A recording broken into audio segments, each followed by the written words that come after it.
keçiddən tikilənə bəlkə bir nəfər onun üstünə çıxmayırdı. Mən sizə bir söz deyim də. Niyə? Və söhbət odur ki, niyə çıxmırsınız da?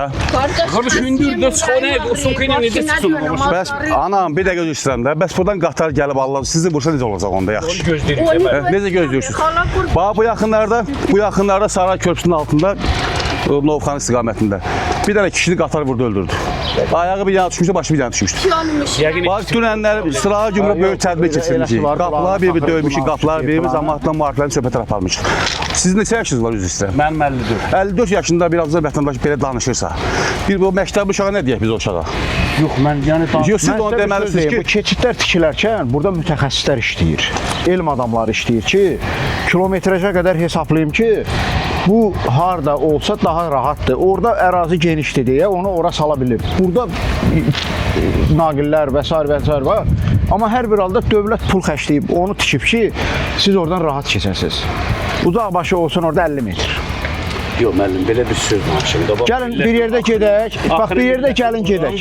Camaat belə keçib, belə get. Yox, heç siz belə hara gedirsiniz? Orada divar ona pul qoyub. Onu böyrünə yol qoyub. Dövlət bütün yol qoyub, oradan belə gəlib keçib gedirik, qardaş. Oradan setkadan düşməlisiniz. Oradan düşüb gəlib bu tərəfə, bura qədər gələnə qədər, ora çıxmaq da problem. Mən sizə bir söz deyim. Siz təhlükəsizlik baxımından 5 metr oraya gedə bilmirsiniz. Siz rahatçılığınızı fikirləşirsiniz, amma təhlükəsizliyi yox. Biz gəlmişik, biz Qeyri-Hökumət Təşkilatları Agentliyinin dəstəyi ilə bir layihə işləyirik. Görək bu dəmir yolunda təhlükəsizliyi nətər təmin edə bilərik. İndi baxırıq, bax bu yoldaşlar düşürlər qatarın arxasına, xanımla bərabər.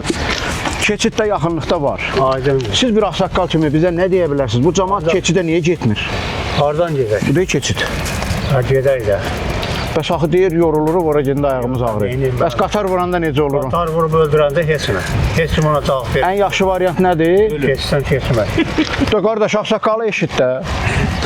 Yox, siz onu zarafata salırsınız. Bilirsiniz necədir? Bu tədbirdir, yəni müharifələrin tədbirdir, insanları başa salmaq üçündür. Ağsaqqal adamlar düz deyir. Gözü istəyir ki, mən orada keçərəm, oradan keçim deyir. Amma siz deyirsiniz ki, ölüm. Niyə ölməlisiniz ki? İnsan üçün ən qiymətli nədir? İnsan sağlamlığıdır, insan həyatıdır. Ağsaqqalla razıyam. Etiraf edir ki, mən də bunlar daxil bu qaydanı pozuram. Amma düz eləmirik.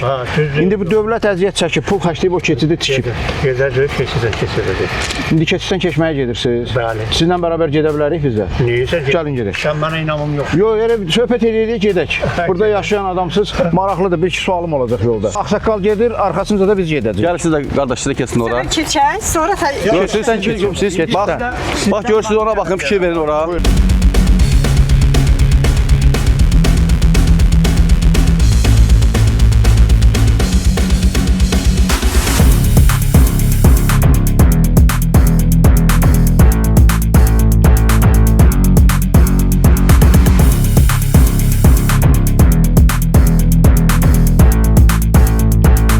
Qatar keçən əraziyə daxil olur.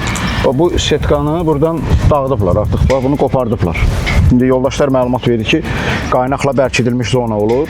Amma qopardıblar. Bu hissəndə dəmir yolun əməkdaşları təmir eləyirlər. 3 gündən sonra yenə dağıdırlar, sökürlər. Buranı eləyirlər keçid. Yəni, belə keçdilər bura. Belə rahat. Yəqin ki, o tərəflərdən də özlərinə keçid. Bəli.